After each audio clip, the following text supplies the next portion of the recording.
Respectable ਆਡੀਅנस, ਤੁਸੀਂ ਜਾਣਦੇ ਹੋ कि साबिक वज़ीर आज़म पाकिस्तान इमरान खान इस टाइम कैदी नंबर 804 की शिकल दे विच अडियाला जेल च। इमरान खान ने जो आख्या वा, जो उन्हें लोगों को पैगाम दिता वा, तो लै फिर तुसी जरा वेखो ते सुनो, तो अगली गल फिर बाद में करते हैं। जो भी इंसान राय हक पे खड़ा होता है उसको मुश्किलों का सामना करना पड़ता है। जो भी अल्लाह ने पैगंबर दुनिया में भेजे वो सारों ने मुश्किलों का सामना किया, और वही आप मानते हैं वो रास्ता। लोग चाहते हैं आसानियां, लेकिन रास्ता मांग रहे हैं मेहनतों का, जिसको अल्लाह ने नेमतें बख्शी है। तो पहले मैं सिर्फ आपको ये तैयारी करना चाहता हूं कि देखें, ये कभी ना समझें कि जब मुश्किल वक्त आता तो रोना धोना शुरू कर दें, और मुश्किल वक्त आया क्यों। वो तो अल्लाह का एक निजाम है। और जब मुश्किल वक्त आता है, अगर आप मुश्किल वक्त को सही तरह समझ लें और एनालाइज कर लें, तो वही आपका अरूज का रास्ता बन जाता है।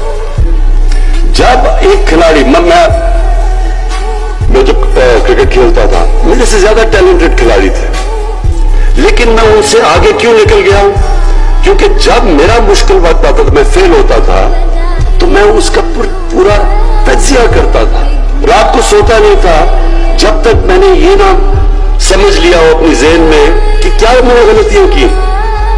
गलतियां जब मैं ठीक करता था तो मैं पहले से बेहतर हो जाता था। और यही है एक ही तरीका ऊपर जाने का। कोई भी दुनिया में किसी ने आज तक बड़ा काम नहीं किया जो फेल नहीं हुआ।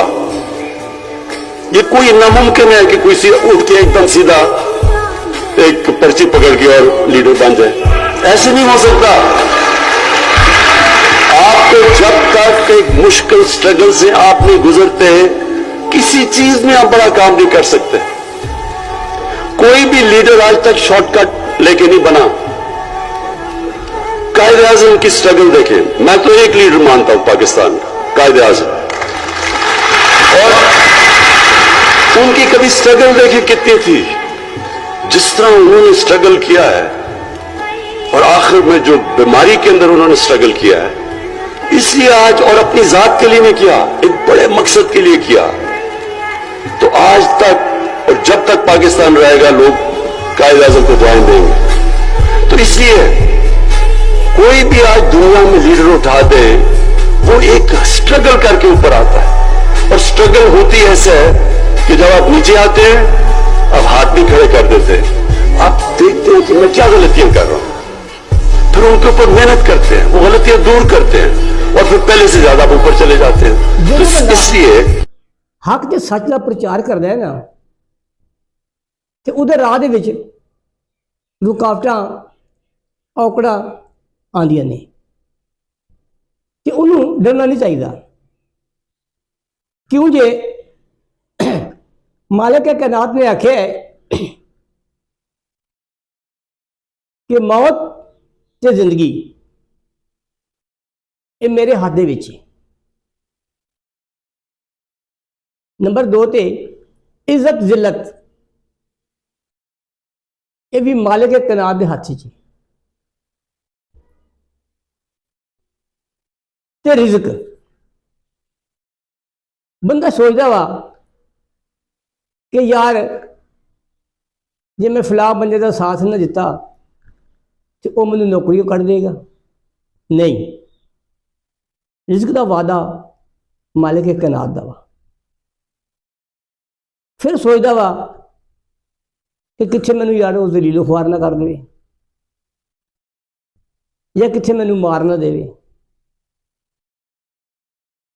एक्स-PM इमरान खान ने इन्हां गल्लां दा प्रचार करदे होए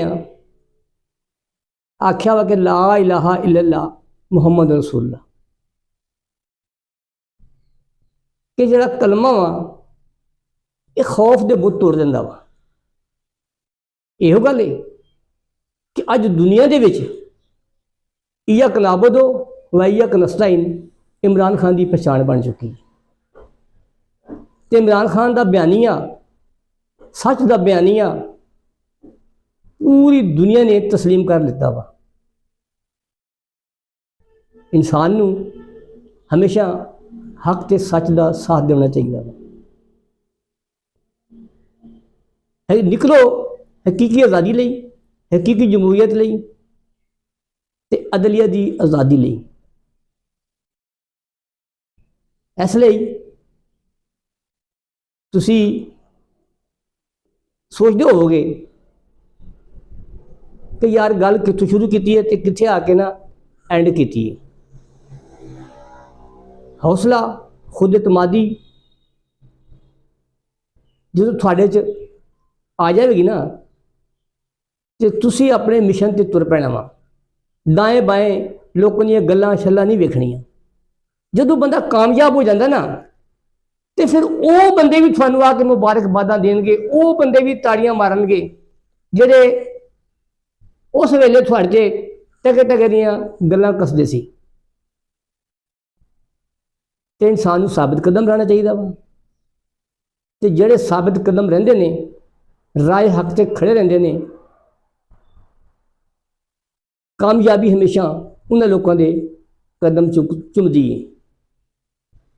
इसलिए सोचो समझो, गौर फिक्र करो। देश Punjab by Malik Bashir YouTube channel थोड़ा अपना मन लाइक करो, सबसक्राइब करो। जिवे जिवे पाकिस्तान, जिवे सोना देश पंजाब।